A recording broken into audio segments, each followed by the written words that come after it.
Hey guys, Ashlane here coming at you today talking about clan war tournaments. I just want to share my idea that I put a lot of thought into all about clan war tournaments, what they could look like, what hopefully someday they might look like, and I wanted to share my ideas and get your take on it. But before I do that, I should mention that you don't have to institute a clan war tournament idea to fix the major issue in the game.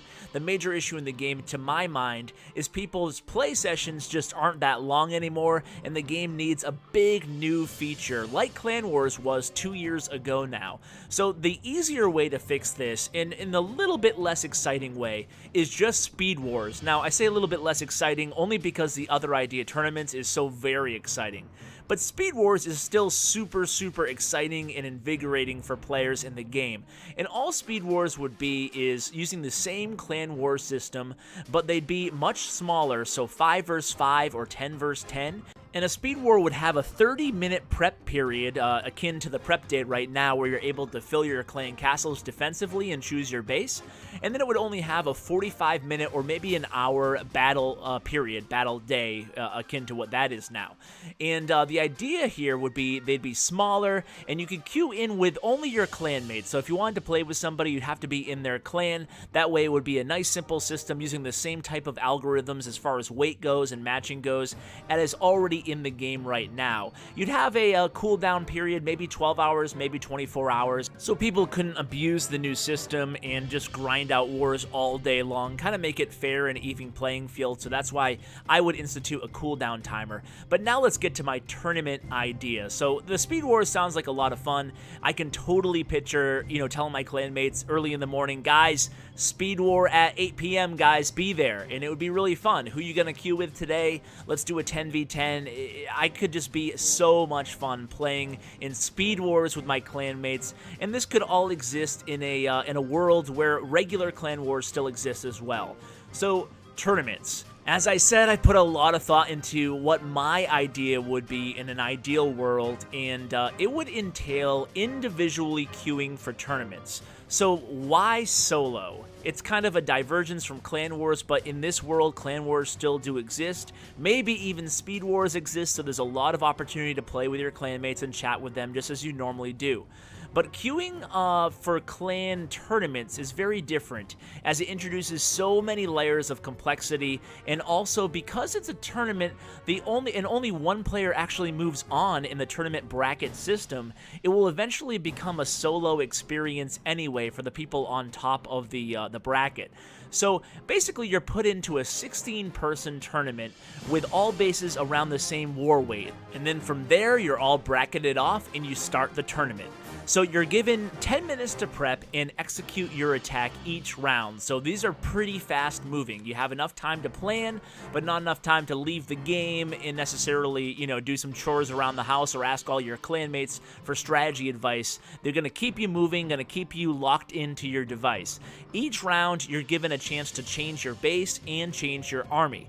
The army costs nothing. They're instant trained, kind of like the ad hoc Clan Wars at ClashCon. They had the developer iPads with basically what I'm describing now. Your army costs nothing, and you're able to immediately hop into a fast war. And even though this is a tournament, it will be the same idea as far as the army cost, spell cost, etc. Also, heroes can be used when upgrading, and hero levels are all the same. So the hero levels will depend on your town hall level. Obviously, everybody in your tournament, maybe tournaments could be from town hall 8 and be above. Maybe they could even be 6 and above. I'm not sure if they would make a lot of sense at really low town hall levels. That would be something for the developers to decide.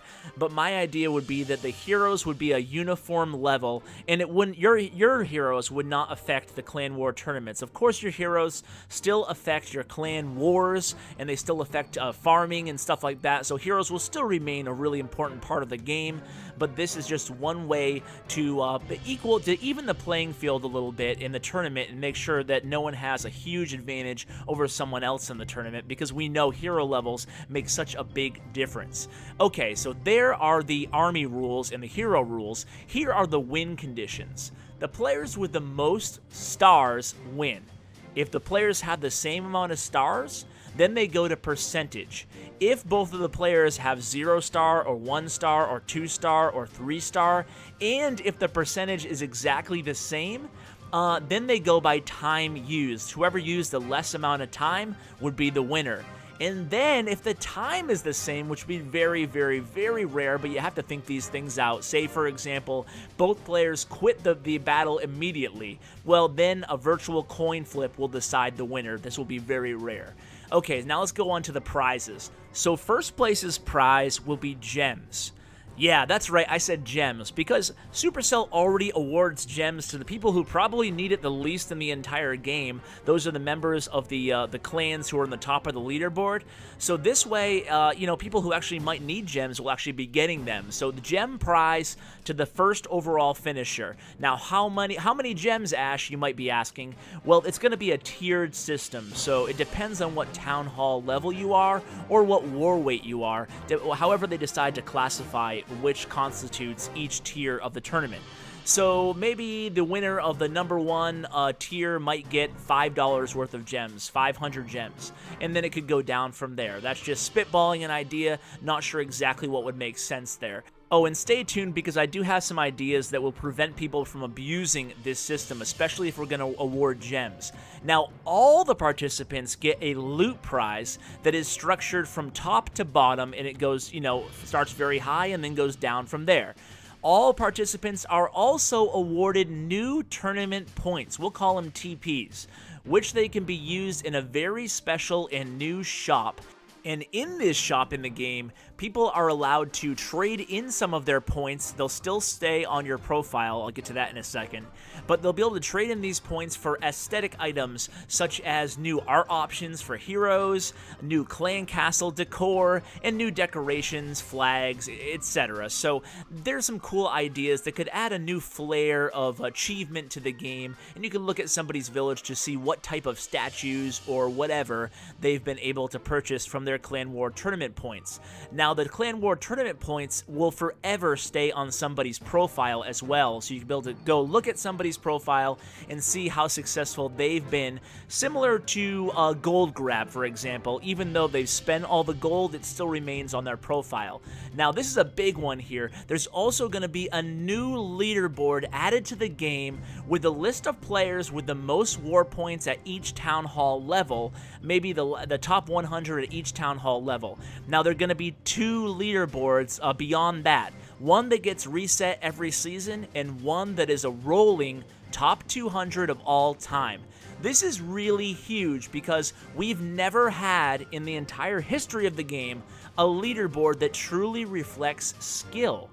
Currently, the leaderboard, in order to be on it, you have to be pushing in clouds for 24 hours a day, and it's basically just a reward for time and diligence. Obviously, there is skill required, but it's mainly time. I can take it for someone who's been to the top 200 in the world. It's mostly a time investment. So this time, it would not be a time investment. It would be purely skill, and that brings me to my last point. Because we want this to be a real ranking system and really truly reflect the most skilled players in the game, there's going to be a 24-hour cooldown period before people can enter another tournament. So this stops people from just grinding tournaments all day and popping to the top of the leaderboard. Essentially, we'd have the same system we do now. So guys, that is it. I'm so interested to hear what your thoughts on my ideas are. Go ahead and comment below. I'll read them all. Thanks so much for watching, and as always, take care. We don't play for fame, we don't play for